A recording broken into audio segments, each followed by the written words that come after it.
হুড়মুড় করে সেজেগুজে চলে যাচ্ছি একটা বিয়ের দাওয়াতে, আর প্রচণ্ড রকমের জামাইয়ের উপরে রেগে আছি, কারণ দাওয়াতে যাওয়ার কথা ছিল, সেটা বলা হয়েছিল তাকে আরও প্রায় 20-25 দিন আগ থেকেই, কিন্তু সে আজকে ভুলেই গেছে যে দাওয়াত আছে। তো সেই জন্য একটা মুহূর্তে মনে হচ্ছিল যে যাওয়াই হবে না, কারণ প্রায় 3টা 3:30 বেজে গেছে আর তার বাসায় আসার কোনো নাম নেই।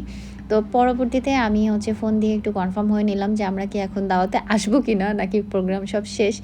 তো শুনলাম যে না, আসা যাবে। তো ভাবলাম যে ঠিক আছে, তাহলে আর রাগারাগি না করে আগে দাওয়াতটা সেরে আসি, তারপরে জামাইয়ের খবর আছে বাসায় এসে।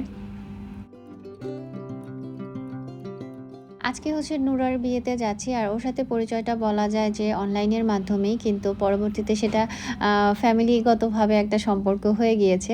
তো সেই জন্যই ওর বিয়েতে আসা। তো এই তো চলে আসলাম, আসার পরে আন্টির সাথে একটু সাক্ষাৎ করলাম, তারপরে নুরার সাথে সাক্ষাৎ করলাম। মাশাল্লাহ, ও এমনিতেই অনেক সুন্দর, আর আজকে ওকে আরও বেশি সুন্দর লাগছিল।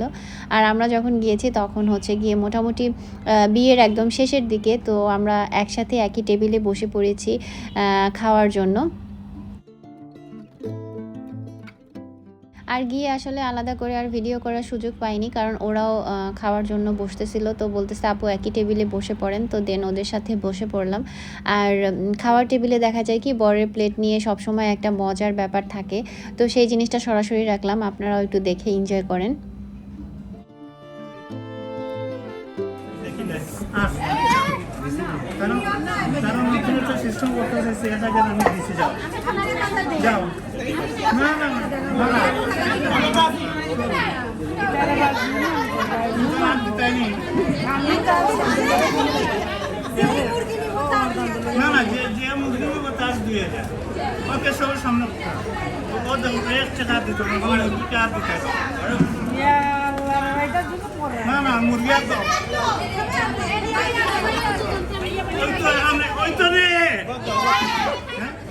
ওকে ভাই, ওই তো মুরগি জাত দিবে নিব। ওকে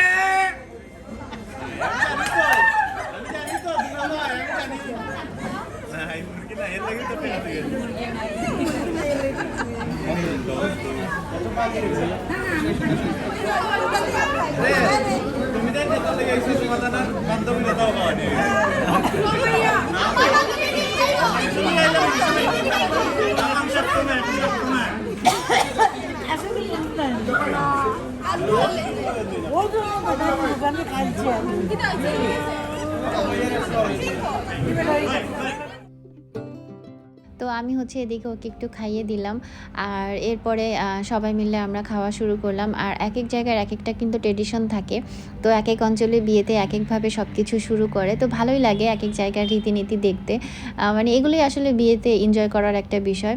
আর এদিকে ভাইয়া খুবই কেয়ার করছে, মানে নুরার ওকে জন্য আলাদা করে সব কিছু মেখে দিচ্ছে, তাই ভাবলাম এই কিউট মোমেন্টটা তো একটু শেয়ার করতে হয়।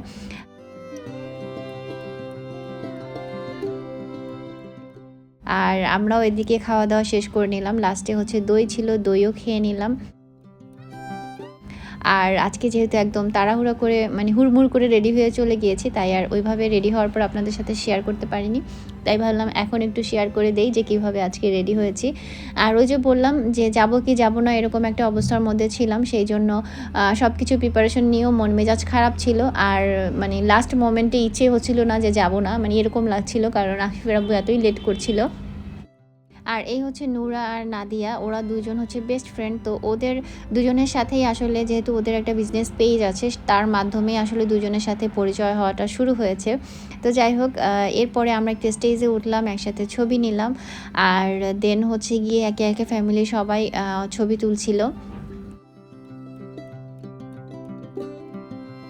আর মাশাল্লাহ ওরা জামাই বউ দুজনকে এত সুন্দর লাগছিল আর এত সুন্দর মানিয়েছে যা বলার বাহিরে।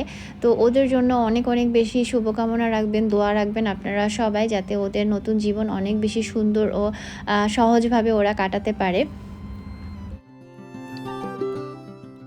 আর আন্টির কথা কি বলবো, আন্টি আসলে এত স্নেহ করে যা বলার বাহিরে। আর আরেকটা বিষয় অনেক ভালো লেগেছে, নুরার ফ্যামিলি বা বিয়েতে যারা যারাই ছিল মোটামুটি সব আন্টিরা আপুরা গিয়ে আমার ব্লগ দেখে। তো ওখানে যাওয়ার পরে মনেই হচ্ছিল না যে নতুন কোনো জায়গায় এসেছি, সবার সাথেই কথাবার্তা বলে অনেক বেশি ভালো লেগেছে।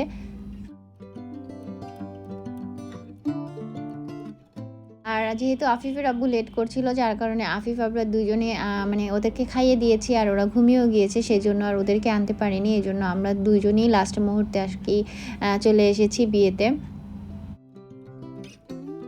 আর ডেইলি লাইফের ব্লগের সাথে আসলে বিয়ের ব্লগটা রাখিনি, ভাবলাম যে আলাদা করে রাখি, এতে করে সুন্দর একটা মেমোরি হিসেবে থাকবে। আর এখানে কয়েকটা ছবিও তুলে নিলাম, কারণ যেভাবেই রেডি হই না কেন একটা প্রোগ্রামে গেলে একটু ছবি টবি থাকলে ভালো লাগে, এটা পরে মেমোরি হিসেবে থাকে। আর এই যে জামাই সাহেবের সাথেও ছবি তুলে নিলাম, যদিও মাথা পুরো গরম ছিল তার উপরে। তো যাই হোক, এরপরে নুরার কাছ থেকে বিদায় নিয়ে নিলাম, আন্টির কাছ থেকে বিদায় নিয়ে দেন হচ্ছে বের হয়ে গেলাম, কারণ ওদের এখানে আরও কিছু সময় লাগবে। প্রায় সন্ধ্যা হয়ে যাচ্ছিলো, মানে চারিদিকে দেখলেই বুঝবেন যে প্রায় সন্ধ্যা হয়ে যাচ্ছে। তো আমরা এসেছি অনেক লেট করে, তো এখানেও বের হওয়ার সময় একটা ছবি তুলে নিলাম, এরপরে বাসার উদ্দেশ্যে রওনা দিলাম। আর ভাবলাম যে বাসায় যেতে যেতে দেখবো যে দুজন ঘুম থেকে উঠে গেছে, আর উঠেই বলবে যে তোমরা বেড়াতে গিয়েছিলে, আমাদের জন্য কি এনেছো। তো সেই জন্য ওদের জন্য সান্ত্বনা পুরস্কার দুজনের জন্য 2টা কেক নিয়ে গেলাম, যে 2টা তারা খুবই পছন্দ করবে। যতই ঘরে থাকা কোনো কিছু দেই না কেন, বাইরে থেকে কিছু নিয়ে গেলে তারা একটু বেশিই খুশি হয়, তাই তাদেরকেও খুশি করলাম, আমরাও খুশি থাকলাম।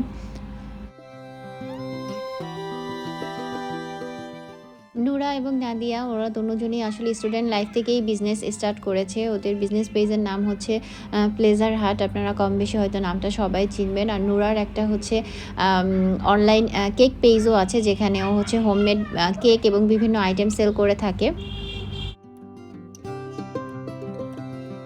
তোমার ঠোঁটে কি বাবা লিবি দিছো? তোমাকে কে পাঠাইছে বাবা? আল্লাহ। আল্লাহ পাঠাইছে তোমাকে? দেখি দেখি একটু দেখি আগে, শোনো কথা শোনো। আল্লাহ কেন পাঠাইছে? দুষ্ট করার জন্য? হ্যাঁ। একটা হাসি দেখাও আগে, সুন্দর হাসি। ওরে আমার বাবা, এখানে কি লাগাইছো তুমি? এগুলা কি? এগুলা ময়লা। এরপরে সন্ধ্যায় একটু চা নাস্তা করে নিলাম। আর আজকের ভিডিও কেমন লাগলো সেটা কিন্তু অবশ্যই কমেন্ট করে জানাতে ভুলবেন না। ভালো লাগলে লাইক কমেন্ট শেয়ার করবেন, এবং যারা চ্যানেলটা এখনও সাবস্ক্রাইব করেনি এবং ফেসবুক পেজ ফলো করেননি তারা অবশ্যই ফলো করে দিবেন এবং সাবস্ক্রাইব করে দিবেন।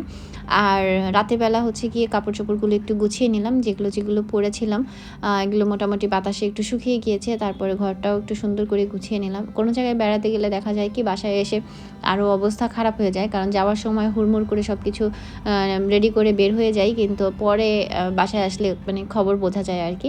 তো যাই হোক, ভালো থাকেন সবাই, দেখা হয়ে যাবে নতুন ব্লগে। সেই পর্যন্ত আল্লাহ হাফিজ, আসসালামু আলাইকুম।